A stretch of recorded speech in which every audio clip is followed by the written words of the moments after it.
बार फिर से स्वागत है आप लोग का हमारे YouTube चैनल पे मैथ्स बाय सूरज सर। जिससे कि आप लोगों को पता है कि हम लोग क्लास 10th का जो एग्जाम का प्रिपरेशन कर रहे हैं और इंपॉर्टेंट क्वेश्चन को डिस्कस कर रहे हैं जो कि आपका एग्जाम में आने वाला है, कंफर्म आएगा ही आएगा। और आपका जो है उसको अगर आप पढ़ लेते हैं तो आपका एग्जाम में नंबर जो है उसका फिक्स हो जाएगा। तो आज हम लोग जो है एक, आप मेरा पुराना वीडियो देखे होंगे तो मैंने उसमें क्वेश्चन सिद्ध किया था आपका, मैंने बनाया था कि आपका जो है √2a का परिमित संख्या है और एक आपका जो है लॉन्ग क्वेश्चन था आपका ग्राफीय विधि से, आलेखीय विधि से जो है दो चररैखिक समीकरण का हल, जो कि एग्जाम में आपका एक क्वेश्चन वो रहेगा ही रहेगा। तो हम लोग भी आज जो है वैसा ही क्वेश्चन के बारे में डिस्कस करने वाले हैं जो लॉन्ग में क्वेश्चन आपका हमेशा आता ही आता है। वो क्वेश्चन क्या है आपका, तो वो आपका क्वेश्चन है आपका ट्रायंगल चैप्टर से, त्रिभुज चैप्टर से प्रमेय आता है। थेल्स प्रमेय हो गया, पाइथागोरस प्रमेय हो गया, पाइथागोरस प्रमेय का विलोम हो गया, थेल्स प्रमेय का विलोम हो गया, या फिर आपका जो है एक वृत्त से क्वेश्चन आता है, किसी बाह्य बिंदु से वृत्त पर खींची गई स्पर्श रेखाओं की लंबाइयां बराबर होती है सिद्ध करने के लिए। प्रमेय का मतलब क्या होता है आपका, वो आपको एक स्टेटमेंट देगा, एक वाक्य देगा जिसको आपको सिद्ध करना होता है। किसी प्रकार से उसको सिद्ध कीजिए। तो हम लोग जो है आज जो है थेल्स प्रमेय को सिद्ध, मतलब देखिए प्रमेय थ्योरम क्या होता है, थ्योरम का मतलब प्रमेय होता है क्या ना, कि जो आपको वो स्टेटमेंट दिया है उसको आपको सिद्ध करना है। बाकी सारे नियम, बाकी सारे थ्योरम, बाकी सारे चीज को उसमें आप लगा सकते हैं, केवल जो सिद्ध करने के लिए दिया है उसको छोड़ करके। तो प्रमेय क्या है, प्रमेय होता है आपको साबित करना होता है। तो हम लोग आज जो है देखने वाले हैं थेल्स प्रमेय, जिसको हम लोग थेल्स थ्योरम कहते हैं। बहुत ही इंपॉर्टेंट थ्योरम है, देखिएगा इसको हम लोग आज टॉपिक दे रहे हैं थेल्स प्रमेय। थेल्स प्रमेय, थेल्स जो है हमारा एक मैथमेटिशियन थे, गणितज्ञ थे, उन्हीं के नाम पे इसका नाम, उन्होंने इसका बताया था। तो आपका उसका नाम होता है Thales, Thales theorem. Thales theorem हम लोग आज पढ़ने वाले हैं, जानने वाले हैं। इसका स्टेटमेंट क्या कहता है, इसका कहना क्या है। इसका कहना यह होता है आपका कि यदि किसी त्रिभुज में, यदि इसका स्टेटमेंट हम लोग जानते, देखिए आपके एग्जाम में लिखा हुआ नहीं रहेगा कि थेल्स थ्योरम को सिद्ध कीजिए, उसका स्टेटमेंट लिखा हुआ रहेगा। स्टेटमेंट को पढ़ के आपको समझना होगा कि हम लोग को थेल्स थ्योरम को प्रूव करने के लिए कह रहा है। तो स्टेटमेंट क्या कहता है इसका, स्टेटमेंट कहता है कि यदि किसी त्रिभुज, यदि किसी त्रिभुज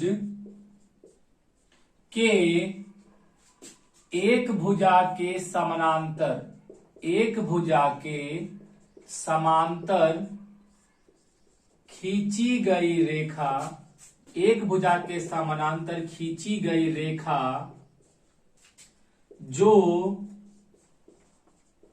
अन्य दो भुजाओं को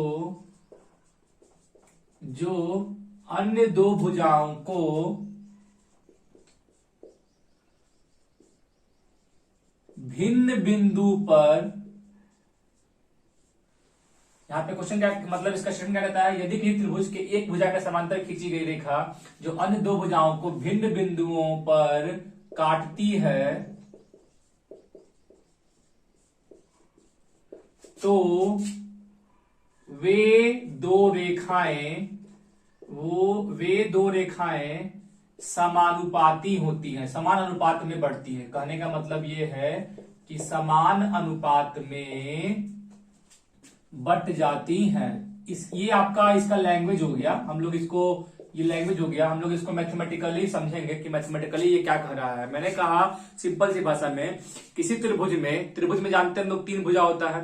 तो क्या कहा कि एक भुजा के समानांतर अगर कोई रेखा खींचते हैं जो अन्य दो भुजाओं को अलग अलग बिंदु पे काटती है, तो आपका जो है वह रेखा उन दोनों भुजाओं को समान अनुपात में बांटती है। यही सिद्ध करना हम लोग को है। तो हम लोग पहले समझते हैं कि ये क्या कह रहा है। देखिए इसको लिखने का स्टेप होता है, किसी भी प्रमेय को साबित करने के लिए 2-3 गो स्टेप होता है, विशेष प्रतिज्ञा, रचना, प्रमाण, मतलब हमको जो है लिखना पड़ेगा, स्टेप होता है इसका, स्टेप पे नंबर मिलता है, इसलिए इस चीज पे ध्यान देना है।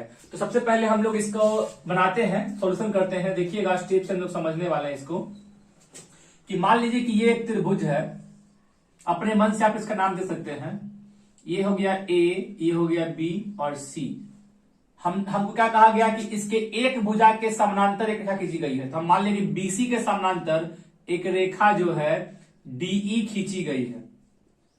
डीई क्या की गई है, खींची गई है जो AB और AC को E बिंदु पर प्रतिच्छेद कर रही है। तो सिद्ध करना है कि ये AB और AC को समान अनुपात में बांटेगी, अर्थात AD बट्टा DB बराबर AE बट्टा EC, यही साबित करना है। तो जो आप समझ रहे हैं ना, उस चीज को फिगर के अकॉर्डिंग आपको लिखना पड़ेगा। लिखेंगे देखिए इस प्रकार से कि दिया गया है कि ABC, दिया गया है क्या कि ABC एक त्रिभुज है जिसमें भुजा BC के समानांतर एक रेखाखंड DE इस प्रकार खींची गई है कि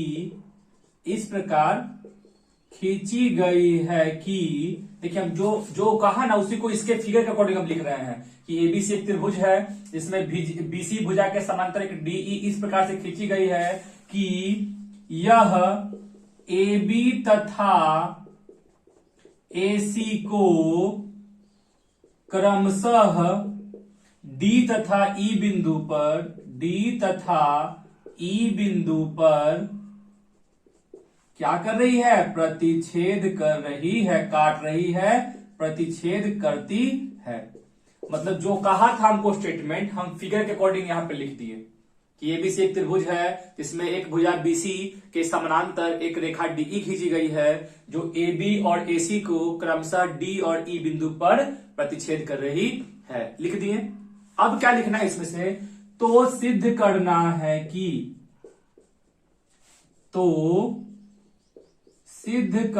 है कि आपका AD बटा DB, यहां से AD लिए तो यहां से DB लिए, AD बटा DB बराबर AE बटा EC हमको ये साबित करना है। यही जो है आपका यह रेखाखंड दो भुजाओं को समान अनुपात में बांट रहा। अनुपात का मतलब बटा में ना होता है, इस तरह से समान अनुपात में बांट रहा है। तो ये आपका हो गया क्या? आपको सिद्ध करना है, इतना आपको लिखना ही पड़ेगा एनी हाउ। अब क्या करेंगे? तो अब हम लोग को लिखना है रचना। क्या करेंगे हम लोग? रचना चलेंगे। देखिए तो हम लोग यहां पे लिख रहे हैं रचना। तो क्या है रचना में यहां पर से? तो रचना में हम यहां पर से ये लिखने वाले हैं रचना में यहां पर से कि आपका जो है, देखिए सबसे पहले क्या करना है ना कि C से D को मिला दिए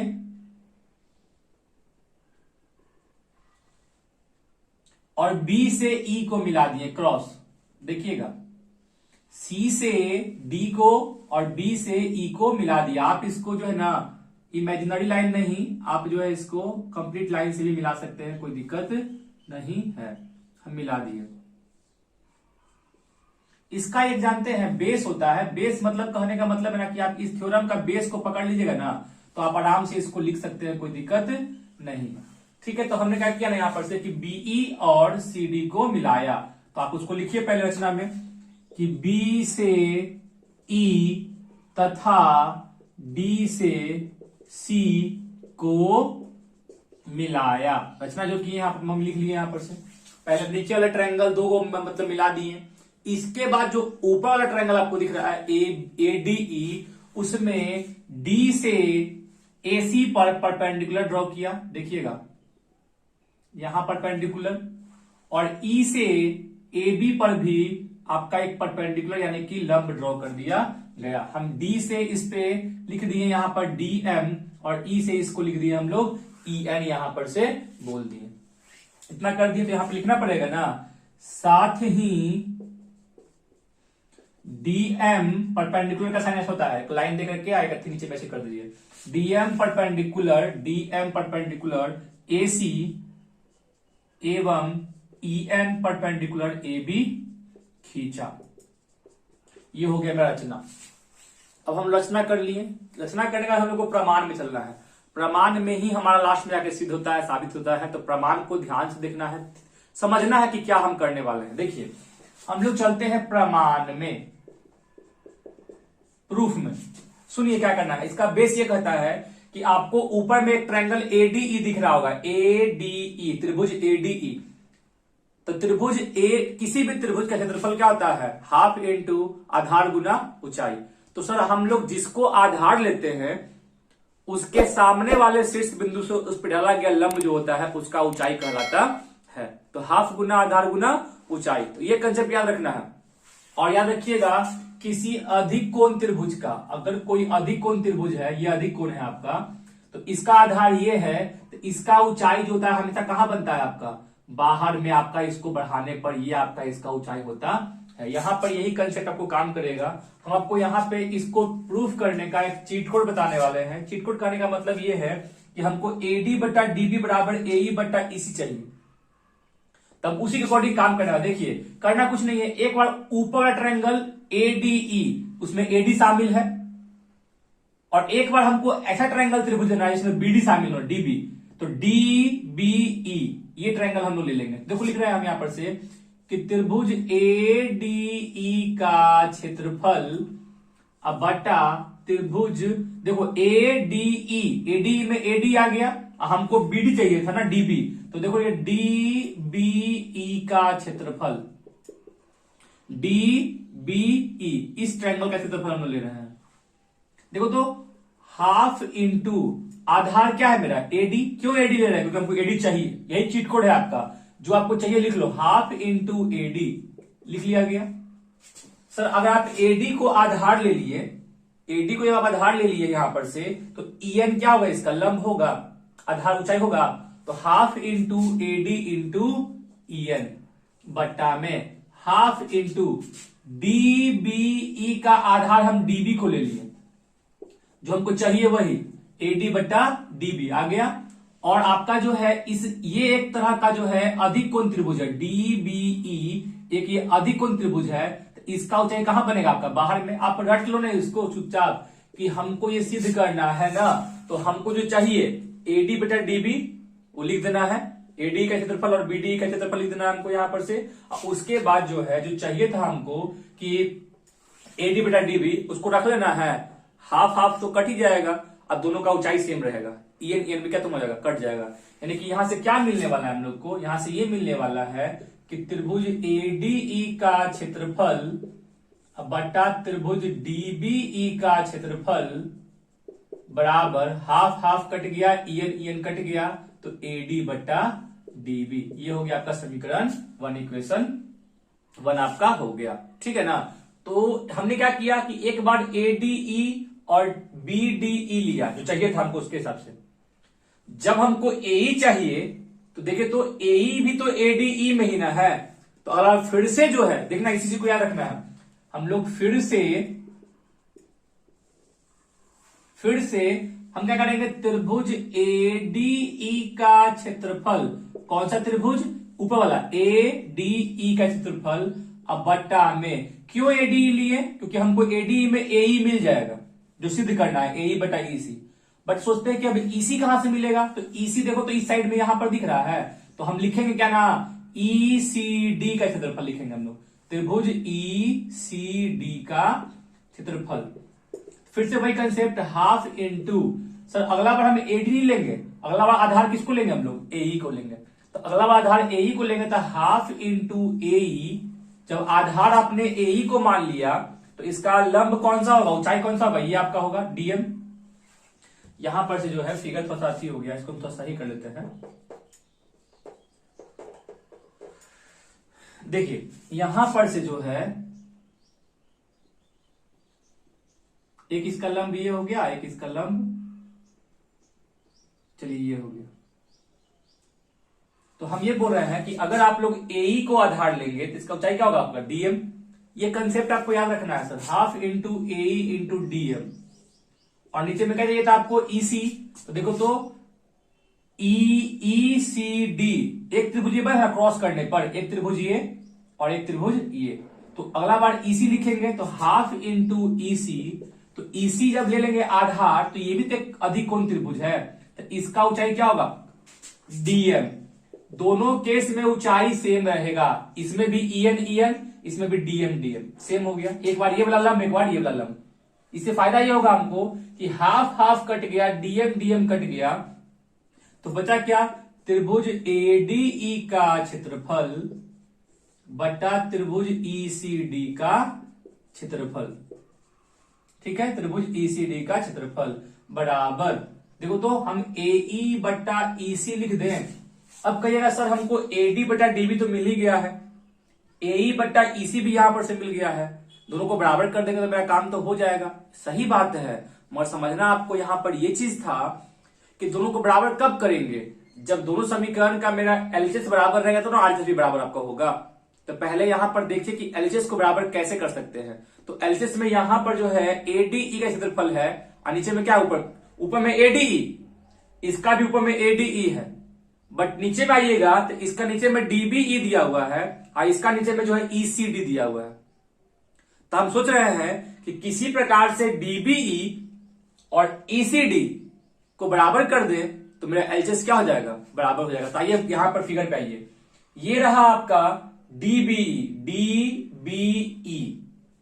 और ECD। आप ध्यान से देखिएगा, हम लोग को एक थ्योरम पढ़ना था 9th क्लास में कि एक ही समांतर रेखा और एक ही आधार पर बने त्रिभुजों के क्षेत्रफल बराबर होते हैं। क्या कहा मैंने कंसेप्ट ये कहा कि मान लो कि ये और ये रेखा समानांतर है, ये इसके समानांतर है, हमने यहां पर से एक आधार PQ ले लिया, तो PQ को आधार लेकर के आप जितना भी त्रिभुज बनाइएगा, देखिए एक त्रिभुज ये बना, एक त्रिभुज ये बना, एक त्रिभुज ये बना, मतलब कि एक आधार और एक ही समांतर रेखा के बीच बने त्रिभुजों का क्षेत्रफल बराबर होता है। क्यों?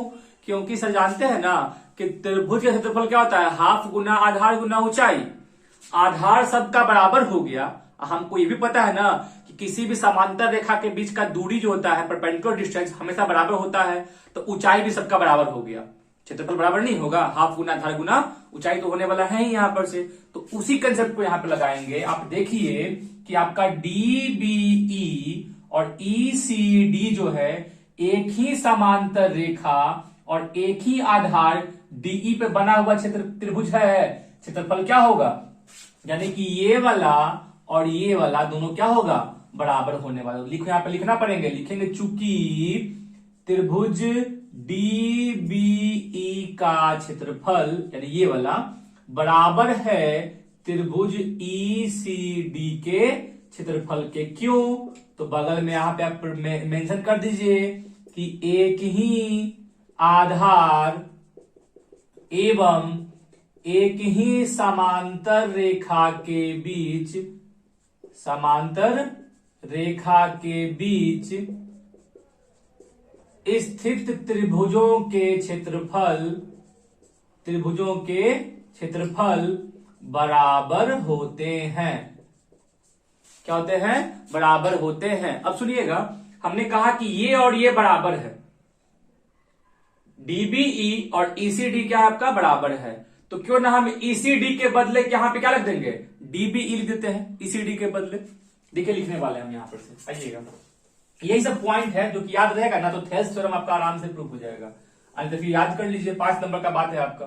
देखिए यहां पर से लिख रहे हैं हम लोग कि त्रिभुज ADE का क्षेत्रफल अब बट्टा में इस ECD के बदले हम क्या लिखने वाले हैं, DBE। त्रिभुज DBE का क्षेत्रफल बराबर AE बट्टा EC, इसको बोल दिए समीकरण 2। हमने जब कह दिया कि DBE और ECD बराबर है तो ECD के बदले क्या कर दिए हम वहां पर से DBE रख दिए। तो अब ध्यान से देखिएगा समीकरण 1 और 2 को देखिए। समीकरण 1 जो था आपका ADE बट्टा DBE और समीकरण 2 भी जो है ADE बट्टा DBE ही आपका दिया हुआ है। दोनों क्या होगा आपका, दोनों का एलएचएस बराबर हो गया ना। तो यहां पे लिखेंगे समीकरण 1 तथा 2 से आपका जो है AD बट्टा DB बराबर AE बट्टा EC प्रूव्ड। ये है आपका थेल्स थ्योरम 5 नंबर का। अगर देखिए एग्जाम में हम मॉडल पेपर को देख रहे हैं तो हमको दिख रहा है कि आपका 3-4 गो थ्योरम जो है घूम रहा है। एक थेल्स थ्योरम का विलोम, एक पाइथागोरस प्रमेय का विलोम, एक वृत्त का बाह्य बिंदु से वृत्त पर किसी कहीं स्पर्श रेखाओं की लंबाइयां क्या होती हैं, बराबर होती है। ये आपका घूम रहा है। तो हम कोशिश करेंगे कि इन सारे थ्योरम्स को आपको समझा दें इसी वे में, आसान तरीका से। पर फिर से देखिएगा कहा थेल्स थ्योरम क्या होता है। तो स्टेटमेंट क्या है इसका कि यदि किसी त्रिभुज के एक भुजा के समानांतर खींची गई रेखा जो अन्य दो भुजाओं को भिन्न बिंदु पर काटती हैं वो क्या होती हैं, वो रेखाएं जो हैं उनको समान अनुपात में बांटती है। ये कहा स्टेटमेंट था इसका, यही कहेगा लिखेगा एग्जाम में। तो सिद्ध करना था कि हमको समानुपाती है। हमने शुरुआत किया, मैंने पहले एक फिगर बनाया, एबीसी त्रिभुज लिया, उसमें बीसी के समानांतर डीई एक रेखा खींच दिया। तो हम पहले इसको लिखेंगे कि दिया गया है कि एबीसी एक त्रिभुज है जिसमें भुजा बीसी के समानांतर एक रेखाखंड डीई इस प्रकार से खींचा गया है कि वह एबी और एसी को क्रमशः बिंदु डी और ई पर काटता है। पहले ये बोल दिए कि ये समानांतर भी है, डीई पे काट रहा है। तो सिद्ध क्या करना है, तो सिद्ध करना है हम लोग को कि एडी बट्टा डीबी बराबर एई बट्टा ईसी के आपका होगा। ये सिद्ध करना है हम लोग को। तो जब ये सिद्ध करना था तो हम लोग इतना लिख लिए, जो कहा था उसको अपने फिगर के अकॉर्डिंग, नाम के अकॉर्डिंग लिख दिए। अब रचना करेंगे। रचना बहुत आसान है। जब समांतर रेखा खींचा गया है ना, तो उसके नीचे में जो है आप क्रॉस लाइन मिला दो। बी से ई को मिलाया, सी से डी को मिलाया, दो त्रिभुज बन गए यहां पर से। एक डीबी को देखिएगा तो डीबीई और एक ईसी को देखिएगा तो ईसीडी। जो आप मिलाए हैं उसको शामिल करना है लाइन को, और जो चाहिए वो शामिल करना है। देखो ना, हमको डीबी चाहिए था, आपने बीई को मिलाया तो डीबीई त्रिभुज। ईसी हमको चाहिए था, हमने सीडी को मिलाया तो ईसीडी हमको चाहिए था त्रिभुज। रचना किया मैंने, पहले मिला लिया। बट ऊपर जो त्रिभुज था उसमें मैंने डी से सामने वाले भुजा पर लंब डाला, डी से डीएम एसी पर और ई से ईएन एबी पर ड्रॉ कर लिया लंब, ठीक है ना। अब हमको चाहिए था एडी बट्टा डीबी बराबर एई बट्टा ईसी। अब सोचना शुरू कर दिए, तो हम लोग प्रमाण में चले। प्रमाण क्या किया ना हम, कि एक बार ऊपर वाला त्रिभुज एडीई का क्षेत्रफल और एक बार नीचे वाला त्रिभुज डीबीई का क्षेत्रफल ले लिए। क्यों? क्योंकि एडीई में हमको एडी मिलेगा और डीबीई में हमको डीबी मिलने वाला था। तो हम लिखे हैं त्रिभुज एडीई का क्षेत्रफल बट्टा त्रिभुज डीबी का क्षेत्रफल बराबर, सर देखिए किसी भी त्रिभुज क्षेत्रफल का होता है हाफ गुना आधार गुना चाहे होता है। हाफ इंटू एडी का आधार को हम एडी ले लिए, और आप देखिए कि एडी पर जो है सामने वाले शीर्ष से उस पर ईएन लंब खींचा गया है, ईएन। तो हाफ गुना एडी इंटू ईएन। आपको ये याद रखना है कि इस तरह के क्वेश्चन में आपका हाफ हाफ सेम रहेगा और ऊंचाई भी सेम रहेगा, तब ना कटेगा, तो एडी बटा डीबी मिल जाएगा हमको। तो फिर जब नीचे वाला में आ गए हम लोग त्रिभुज डीबी का क्षेत्रफल पे, तो हाफ इंटू अगला बार डीबी ले लिया मैंने इसका आधार। जब मैंने डीबी आधार लिया है तो डीबी एक अधिक कोण त्रिभुज था, तो इसके इस आधार को आगे बढ़ाने पर इसका ऊंचाई मेरा ईएन था। तो हाफ इंटू, आप फिगर छोड़ो ना, आप इसको याद कर लो कि एक बार एडीई अब बट्टा में डीबीई, तो हमको एडी बटा डीबी चाहिए था, लिख लिया मैंने एडी बटा डीबी, और आज दोनों का ऊंचाई सेम रहेगा ईएन। हाफ हाफ कट गया, ईएन कट गया, यानी कि त्रिभुज एडी का क्षेत्रफल बट्टा त्रिभुज डीबी का क्षेत्रफल बराबर एडी बट्टा डीबी। मैंने समीकरण 1 इसको मान लिया। जो हमको चाहिए था उसका एक पार्ट हमको मिल गया है, एडी बट्टा डीबी। अब एई बट्टा ईसी को सोचते हैं, तो फिर से वही काम किए हम कि हमको दिख रहा था कि एई जो है आपका इसी में था, एडीई में ही था। तो अगेन हम लिखे हैं त्रिभुज एडीई का क्षेत्रफल, अब बट्टा में अगला बार हमको चाहिए था ईसी, तो ई सी आपका डी, ईसी डी का क्षेत्रफल मैंने ले लिया। यही याद रखना है, यही दो टॉपिक आपको याद रखना होता है। फर्स्ट यहां क्या लेना है, अब फर्स्ट यहां सेकंड में हमको क्या लेना है, जो चाहिए था उसके अकॉर्डिंग। तो यहां पर से देखो तो हाफ इंटू एडी का क्षेत्रफल था ना, तो अगला बार एडी नहीं लेंगे, हमको चाहिए था एई, तो हाफ इंटू एई। तो अगला बार जब हम आधार एई को मान लिए, तो इसके सामने वाले शीर्ष बिंदु से इस पर लंब कौन है, डीएम है, तो हाफ इंटू ए इंटू डीएम। चाहिए था हमको ईसी, तो नीचे वाला त्रिभुज ईसीडी का क्षेत्रफल जो आपका होगा हाफ इंटू, चाहिए था ईसी, तो ईसी आधार ले लिए, ऊंचाई आपका डीएम सेम रहेगा। डीएम डीएम कट गया, हाफ हाफ कट गया, तो हमको मिल गया कि त्रिभुज एडीई का क्षेत्रफल बट्टा त्रिभुज ईसीडी का क्षेत्रफल बराबर एई बट्टा ईसी। हमको एडी बट्टा डीबी मिल गया, एई बट्टा ईसी मिल गया। अगर दोनों का एलएचएस सेम होता तो यहां समीकरण 2 लिख देते हम लोग, बट दोनों का एलएचएस सेम नहीं था, तो पहले एलएचएस को सेम करेंगे।